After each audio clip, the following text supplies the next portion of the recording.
Nous voilà donc dans un refuge que j'ai choisi pour son poêle à bois, un poêle type 4 pots. Donc, comme on en trouve assez régulièrement sur le massif, dans les refuges du massif. On trouve trois grands types de poêles. Donc ce type dit 4 pots, 1, 2, 3 et 4, d'où son appellation. On trouve des cuisinières et on trouve aussi assez régulièrement des poêles à bois type brûle-feuille. Donc chacun des types de poêles ont leurs avantages et inconvénients. La cuisinière, comme son nom l'indique, est pratique pour cuisiner, dans la mesure où le foyer est très près des plaques donc, du dessus. En posant ses gamelles donc, sur ces plaques, la flamme est très proche, vient lécher les plaques et chauffe directement les gamelles. Quand ça fonctionne bien, on est quitte de mettre les gamelles directement sur le feu et donc de les noircir. L'inconvénient des cuisinières, c'est souvent ce sont des petits foyers, ça demande un plus gros travail de découpe pour le bois. Et puis quand elle ne fonctionne pas bien, elle va se recharger plus souvent. Euh, les brûle-feuilles, j'aime beaucoup, ce sont des grands poêles cylindriques qui tirent énormément, ça chauffe vite, ça chauffe bien, ça chauffe fort. Donc ce sont des cylindres en métal dans lesquels se trouve un tuyau de tirage qui active la combustion. Donc ça brûle bien et ça brûle même du bois un peu humide. Puis ça brûle aussi des gros morceaux de bois parce que le foyer est grand et l'entrée, l'accès au foyer est large. Un peu comme sur ce type de poêle 4 pots, on a facile de charger. Donc l'inconvénient des brûle-feuilles, c'est que le feu est tout en bas, le foyer est en bas, et la flamme est trop loin de la partie supérieure du poêle, et on ne peut pas utilement poser une popote dessus. De toute façon, le couvercle est souvent bombé. Autour de ces poêles 4 feuilles, on trouve une grille pour éviter le contact direct avec le poêle, parce qu'on se brûlerait, mais ça chauffe vraiment très bien. Et puis vous avez le 4 pots. Donc le 4 pots a finalement les avantages de la cuisinière, les avantages le chien, les avantages du brûle-feuille. Parce que le 4 pots donc n'aura pas un foyer qui sera très bas, donc on pourra facilement faire monter la flamme sous les plaques. Et puis ça brûle fort, ça tire vite. Alors la plupart des poêles 4 pots ont ce système, au moins un voire deux, avec des anneaux, qui permet de jouer sur le diamètre d'ouverture. Quand on veut poser directement, parce que c'est quand même plus rapide, la popote sur la flamme, on peut jouer avec les diamètres de la poêle, de la casserole. Donc celui-là, il n'a que deux anneaux. On en trouve avec 3 voire 4 anneaux, on peut vraiment réduire et c'est vraiment pratique. On a un tout petit brûleur qui sort, c'est pas mal. Donc on va peut-être pas bien voir, je vais ouvrir plus sa lumière. Voilà. S'il s'agit de dormir au refuge, on fait un gros feu à l'envers avec du bon bois, ce qui permet de monter dans un premier temps donc votre feu, et puis comme on va cuisiner en début de soirée, on va avoir rapidement donc la flamme sous les gamelles, et puis quand la flamme va descendre, ça va faire le système donc du feu à l'envers. On va attaquer les bûches plus grosses en bas. Je sais pas si on voit bien. Moi j'ai déjà préparé dans ce sens.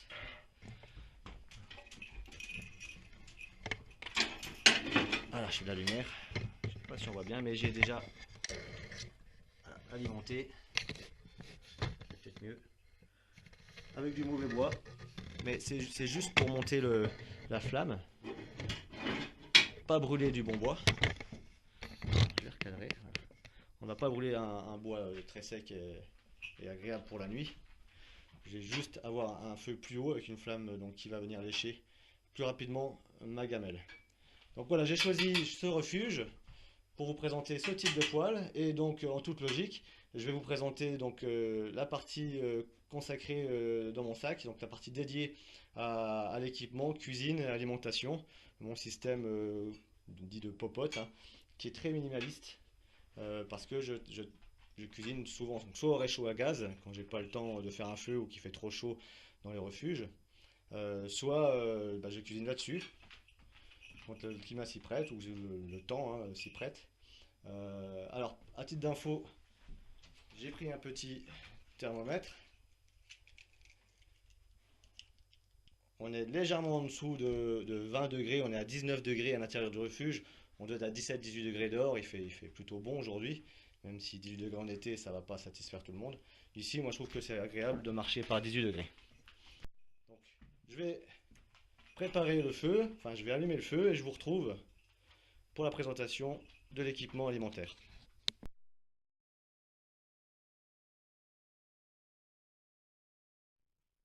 Il est 15h45, je viens d'allumer le feu. Donc il faisait 19-20 degrés dans le refuge. J'ai laissé la fenêtre un peu ouverte comme au début, hein, ça va pas chauffer tout de suite. Parce que ça fume toujours un petit peu à l'allumage. Quoique là on s'en sort pas trop mal. On va en profiter le temps que ça monte un petit peu en température. Ça tirera vraiment bien quand le tuyau sera chaud. Donc l'équipement cuisine alimentation sera dans la poche inférieure, la poche du dessous. Parce que c'est déjà un peu lourd, donc pour équilibrer le sac je mets du lourd en bas, et puis aussi parce que c'est solide, c'est une bonne base pour le sac, hein. Ça protège par le bas, ça ne craint pas les chocs, et puis c'est imperméable. Donc j'ai équilibré, hein, l'élément le plus dur, le plus lourd, ça va être l'élément central, il va être là. Sur le côté on va trouver un bol, je vérifie un petit peu que mon angle est bon, c'est pas mauvais. Donc ce bol va servir au petit déjeuner, va servir pour la soupe d'ortie par exemple, mais il va servir aussi à préparer des nouilles chinoises. Donc là j'ai pris juste un paquet pour la démonstration, hein, pour une marge d'une journée. Je vais retirer le petit sachet d'huile et l'utiliser pour autre chose, par exemple dans la soupe. Je vais faire revenir les orties avec l'huile qu'on trouve donc fournie dans ce genre de sachet. Ça va augmenter un petit peu le ratio calorique de ma soupe d'ortie. Parce qu'il n'y a pas besoin d'huile dans les pâtes, honnêtement. Petit truc, donc je vais mettre les pâtes dans le bol et je vais pas les cuisiner dans une casserole d'eau bouillante. Je vais les mettre dans le bol et je vais verser l'eau bouillante sur les pâtes. Je vais recouvrir le bol 5 minutes le temps d'infuser. Petite astuce, on écrase bien les pâtes avant. Elles infusent mieux, de façon plus homogène, hein, la cuisson sera plus homogène.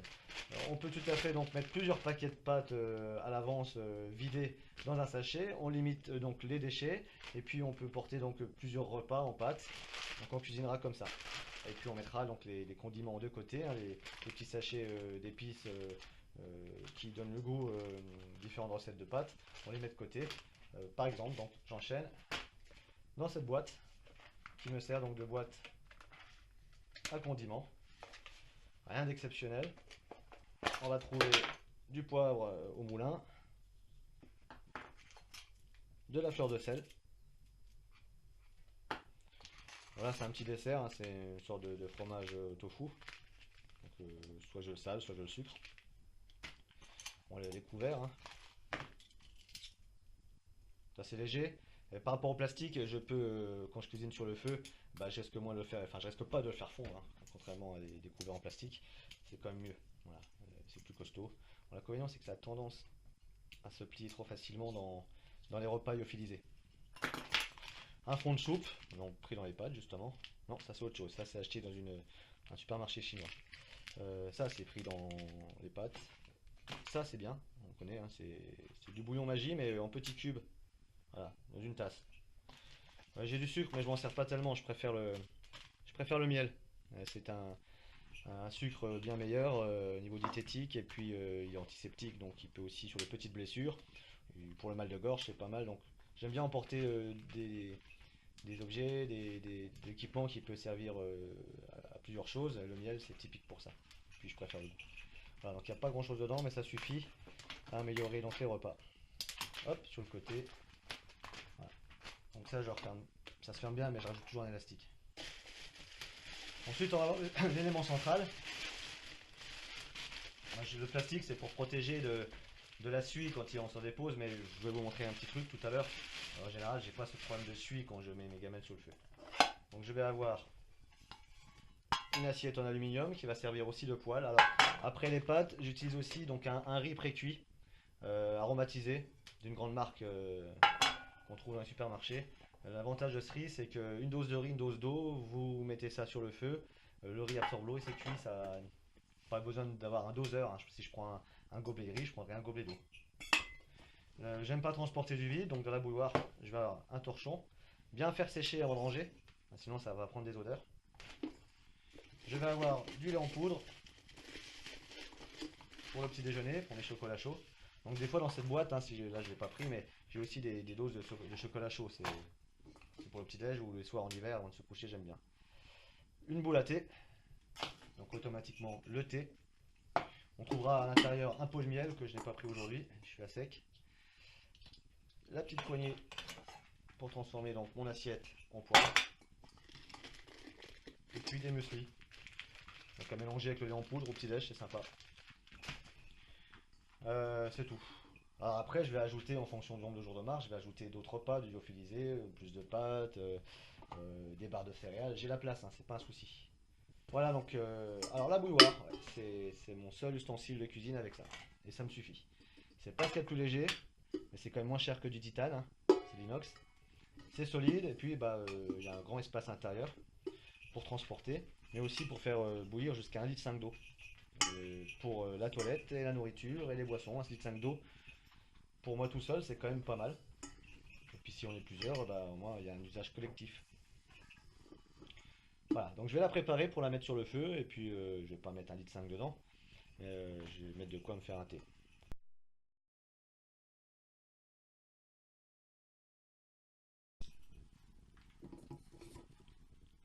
Bon alors maintenant on dépasse les 30 degrés hein, dans le refuge. Il fait sacrément chaud. Je vais bien tarder à ouvrir la fenêtre parce que ça va être vite être pénible. Alors la petite astuce dont je vous parlais, alors je sais pas si on voit. J'ai utilisé donc du savon noir en pâte hein, que j'ai dans ma petite trousse de toilette.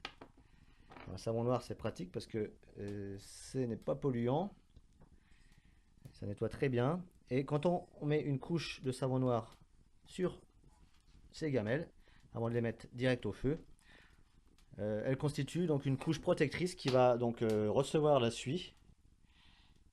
Et c'est très facile ensuite à nettoyer. Donc on voit que je suis allé un peu sur les côtés parce que souvent les flammes, donc rotation à feu de camp, c'est systématique, vont lécher donc, les parois. Mais c'est aussi le cas sur le poêle à bois, hein, quand le diamètre n'est pas pile poil correspondant à la gamelle. Et là ça va être le cas. Donc il faut prendre le temps, hein, ça prend même pas 5 minutes à bien répartir le savon noir. Notamment là dans le bourrelet, là, on met aussi du savon. Là, je me rends compte qu'en disant ça, savonner les bourrelets, ça va rappeler peut-être certaines de vos vieilles copines. Bon là, ma vieille copine, c'est la bouilloire. Donc voilà, le système est mis en place. Donc comme là, j'ai un diamètre trop important pour la base de ma bouilloire, j'ai triché avec le tisonnier. Alors j'ai mis vraiment, j'ai réactivé le feu en mettant des branchages en tipi.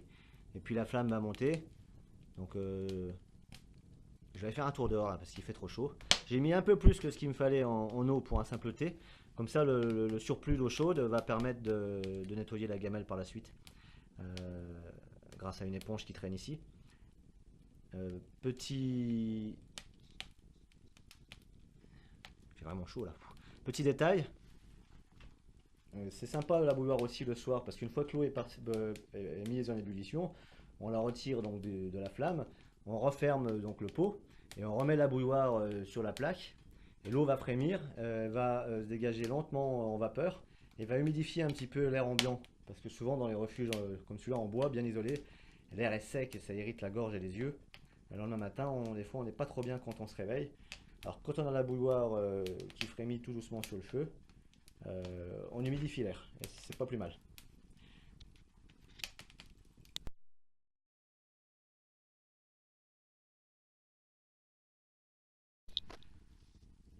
Donc pendant que l'eau se met à bouillir tout doucement, chauffe, et puis puisque l'essentiel de la présentation est terminé en ce qui concerne l'équipement, et puis le poêle à bois, type 4 pots, donc on en profite là déjà pour prendre l'air parce qu'il fait vraiment très chaud dedans.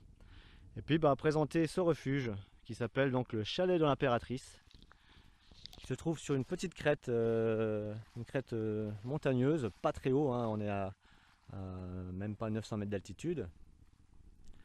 Et c'est un chalet donc, qui se trouve finalement entre les Vosges et la Haute-Saône, entre Remiremont et le Val d'Ajol. Donc le chalet de l'impératrice. Alors pourquoi il s'appelle comme ça? Ça date de Napoléon III qui aimait se promener donc, dans ce secteur avec son épouse. Et à 8 km d'ici, vers le sud, on trouve un kiosque qui s'appelle le chalet de l'Empereur, qui a été rénové il n'y a pas longtemps, hein, cette année, qui est tout beau. Et puis on trouve donc le chalet de l'impératrice, donc qui est nettement plus intéressant pour passer une nuit, hein, parce que le chalet de l'empereur ce n'est qu'un kiosque. Donc j'en fais le tour. Alors l'inconvénient de ce chalet, c'est qu'il n'y a pas de point d'eau. Il y avait un ruisseau pas très loin, à une centaine de mètres, mais là il est à sec, on est au mois d'août. Il est à sec. Alors soit parce que pas assez plu, vu ce qu'on a pris au printemps, c'est bizarre, ou soit parce que l'exploitation forestière a fait qu'un débardeur a traversé le ruisseau et l'a dévié avec ses gros pneus. Ce sont des choses qui arrivent, ça ne devrait pas arriver, mais ça arrive. À l'arrière, une réserve de bois qui a été bien plus conséquente, hein, fut une époque, on en avait jusque-là. Hein. Les gens l'utilisent, mais ne remettent pas. Donc je suis passé il y a 2 jours à pied avec un ami, on a remis un peu de bois. Il faudra venir avec de quoi le couper, on n'avait pas ce qu'il fallait, enfin, le scier. Et puis pour la démonstration d'aujourd'hui, j'ai amené mon propre bois, j'ai pas tapé dans la réserve. Voilà. Donc là on a de l'eau de pluie qui n'a pas l'air très engageante, mais elle suffit pour faire sa vaisselle. Voilà. Donc le chalet de l'impératrice vu de l'extérieur. Alors on pourrait avoir une super vue sur la vallée de la Moselle, mais c'est bouché. Un jour peut-être ce sera dégagé, mais pour l'instant c'est pas l'heure de couper les arbres. On va faire un tour à l'intérieur. J'ai bientôt plus de batterie. Ouf. Donc voilà, je laisse la porte ouverte parce que c'est plus viable. Hein. On entend déjà un petit peu la bouilloire frémir. Alors on voit pas super bien, il y a 2-3 gamelles qui traînent, une petite casserole. Donc, moi cette casserole là par exemple, je m'en suis déjà servi, je mets mon eau chaude dedans. Je fais ma toilette. Voilà. On a un petit placard. Avec des trucs sympas. Hein. Allez, pas de commentaires. Petite planche à découper pour le lard, le saucisson. Un miroir. 2 miroirs. Pour se refaire une petite beauté dans le matin avant de repartir. C'est visiblement un chalet de chasse. Quand c'est bien entretenu comme ça, c'est on n'aime pas les chasseurs, mais ils prennent soin de leur chalet et de ce qui est autour. Et puis souvent, les inconvenants n'osent pas trop venir les dégrader, de peur de tomber sur un chasseur mal luné, et c'est très bien. Le sol est intéressant parce qu'il est isolé. Hein. Donc c'est du bois. Et au-dessus du bois, bah, vous avez ce lino qui se nettoie bien, qui se balaye bien. Donc quand vous mettez votre couchage dessus, c'est pas mal. Et à défaut, on peut dormir sur la table. Chaise. Donc il y a tout ce qu'il faut. Voilà pour chez l'impératrice. Ah, la bouilloire frémit. Je suis sûr que dans 1 minute, elle siffle. Donc il fait vraiment chaud et ça chauffe bien. Et là on entend l'eau à ébullition. Et puis la bouilloire n'est même plus directement à la flamme, hein, elle est posée sur la plaque, donc ça chauffe très fort, hein, il faut surtout pas s'y coller. C'est pas sécurisé comme un brûle-feuille, ni comme une cuisinière, c'est l'inconvénient de ce chauffage. Donc là j'ai déjà dormi en automne par temps froid et humide. Le soir avec de l'eau chaude, la toilette, hein, c'est confort. Bon, aujourd'hui c'est un peu moins confort. On va aller chercher le thermomètre là, qui était posé sur la table. Je sais pas si ça se voit bien. On est à 30 degrés hein, au niveau de la table. Alors que j'ai ouvert plusieurs fois la porte. Donc la station debout est pas tenable. Il doit faire 35-40 degrés au niveau de la tête.